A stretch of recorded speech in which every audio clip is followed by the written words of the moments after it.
Making Moves Monday. And a scripture is always good. So here's one for you.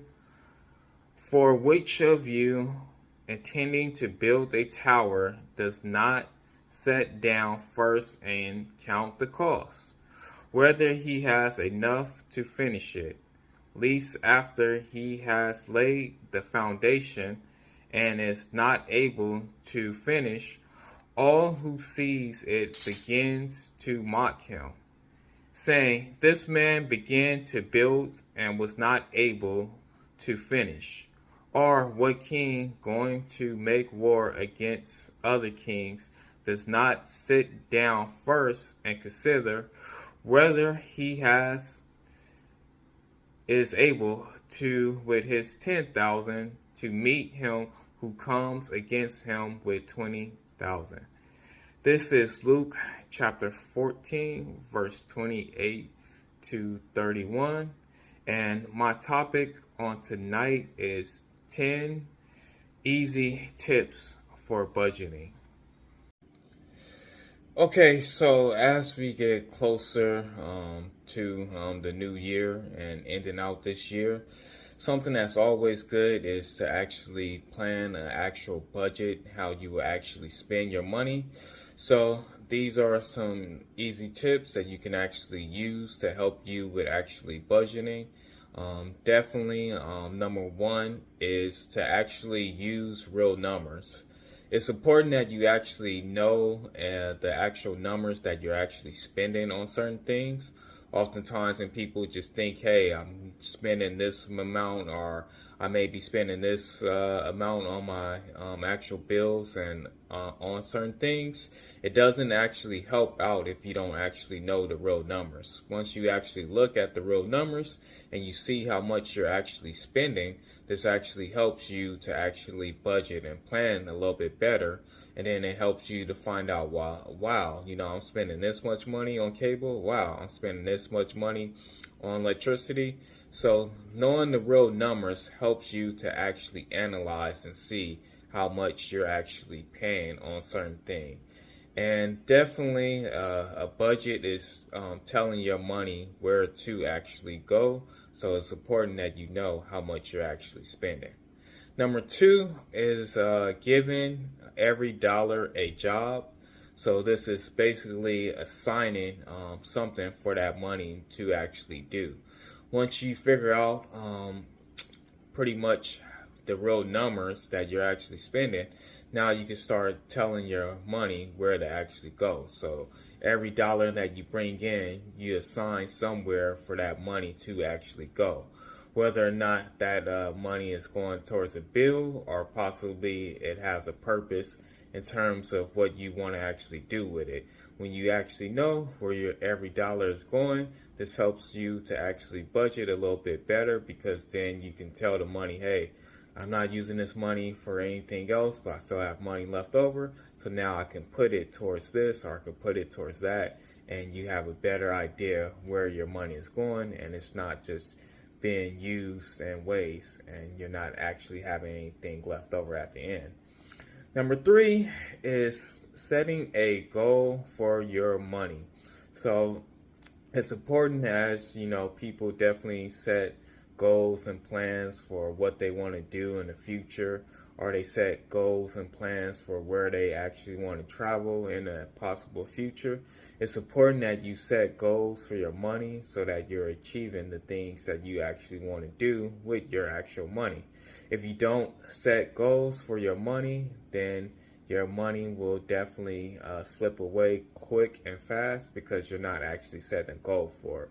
When you set a goal for what you want to do with your actual money, this helps you to actually budget better, because now there's a rhyme and reason to why you're doing the things that you're doing with your actual money. Number four is to separate your needs from your wants. This is always something that a lot of people have issue with. Is there's a lot of stuff that people actually want, and then there's a lot of stuff that you actually need. Separating your needs and your wants would definitely help you out with actually budgeting, because oftentimes a lot of us are spending money on things that we just want. And then when it comes to the things that we need, this is where you'll start to find, after you done spent a whole lot of money on things that you want, you'll say, oh dang, I need to pay this bill, and then you don't have the money to actually pay that bill because you spent it on the things that you want. So it's important to make sure that you figure out what stuff do I actually need, and making sure that you set a budget to pay for the stuff that you need. And then after you have handled and took care of the stuff that you need to actually take care of, then you can look and say, hey, what do I want? And then you can go ahead and start paying for the things that you actually want. The hardest part for all of us is there's a lot of stuff that we actually want, and then there's a lot of stuff that gets advertised to us that makes us actually start wanting those things. And then sometimes we forget about the stuff that we actually need, and we go after the stuff that we want. So set aside what things you actually need, and then make sure you are calculating it against the stuff that you want, and you're handling the stuff that you need before you handle the stuff that you want. Number 5 is planning for irregular expenses. So these are some things that are going to be out of the norm of what you may actually pay, and this could be dealing with possibly your water bill, your electricity bills, and cell phone bills, or things like that, where you regularly pay these things, but then for certain seasons and times, these bills start to go up. For instance, we're in the fall right now. Once we start getting into the winter and it starts getting colder, then we may actually start using your heater a little bit more often. So this may boost up your electricity bills. So you want to start planning for these things, where things get a little bit higher during certain seasons than they would in other seasons. Or just planning for issues that may happen, possibly like if you're looking at a cell phone bill, electricity bill, because your kids are possibly leaving things on or using things a little bit more than what they actually should. This may actually raise your bill to go up a little bit higher than it may normally be.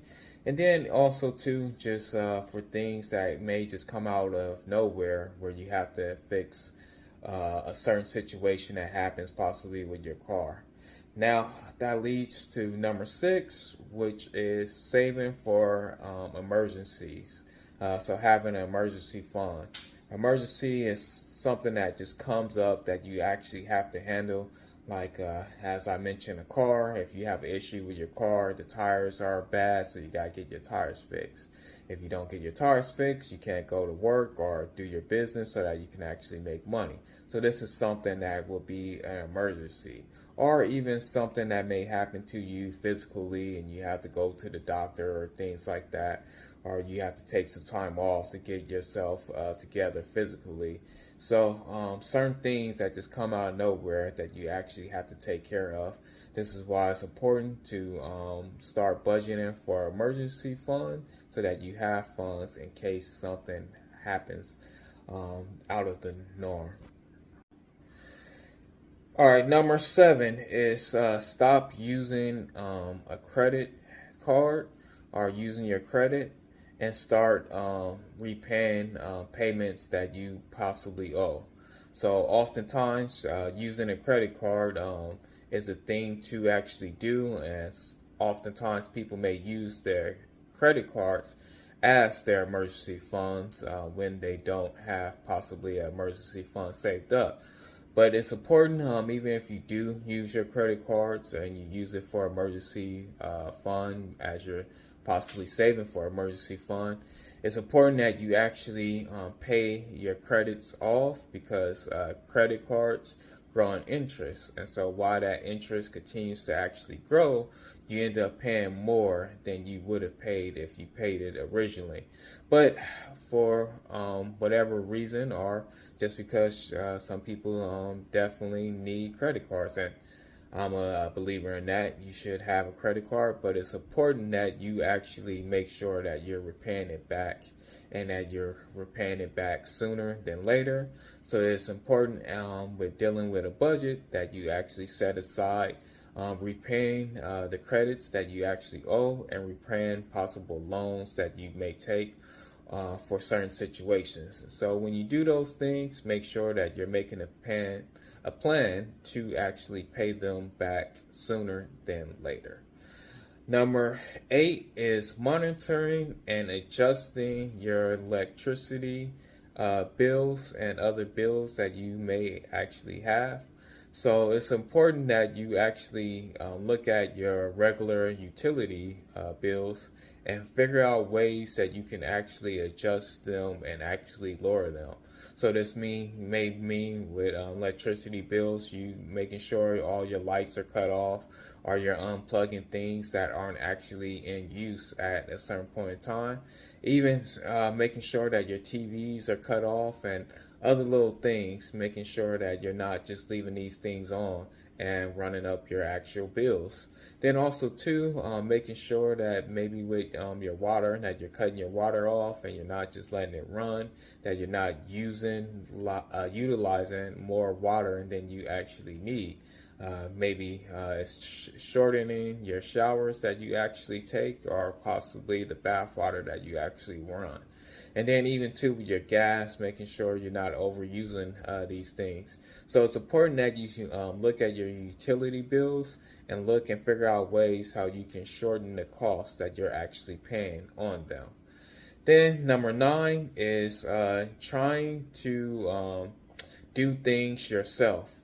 So it's important. Oftentimes, I remember in the past I've taken my car to a mechanic, and I seen kind of the things that he did to my car, which were things that I could actually do myself, which would have saved me a lot more money. So knowing how to possibly change your tire, do your oil, changing your oil, or changing other things in your car can definitely help you to save a whole lot of money. But it's not just even your car. It could be maybe something that's under your sink. Maybe it could be some plumbing or other things that you can actually do to actually save money by actually doing it yourself. So a good way to actually budget things and lower things in your budget is by you being able to do the things on your own and not relying on anyone else to do it for you. But definitely seek a professional if you are having difficulties with it. And then also too, looking at videos online is an easy way to see how someone else is doing it. Last but not least, number 10 is to review and adjust your budget regularly. It's important that you continue to look at your budget and review it and make the necessary changes that you may actually need to make. Oftentimes, people maybe will budget for a little bit and then say, hey, I'm doing good, and then they stop budgeting or looking and reviewing and making changes. It's important that you continue to look at it and make changes, because you never know. Things may be going good, but things could get bad again. And this is an easy way to actually catch things that you possibly don't actually need, meaning that you're paying for something and you shouldn't be paying for it. Sometimes people forget that, hey, we're just paying a bill because it's set up automatically to come out of your account. But you can catch these things if you're reviewing and adjusting your budget regularly. Okay, so doing all these things can definitely not come easy. It takes a lot of work to actually do these things and to look at them and actually set these different type of budgets.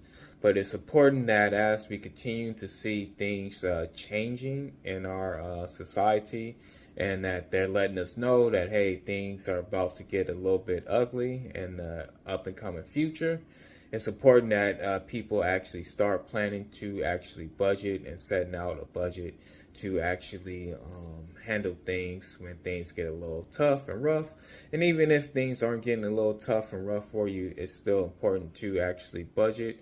And then if you definitely can't do all these things at once, it's a tough task to actually do. Start by taking little steps and then working them all through. But as always, remember, one move can change your whole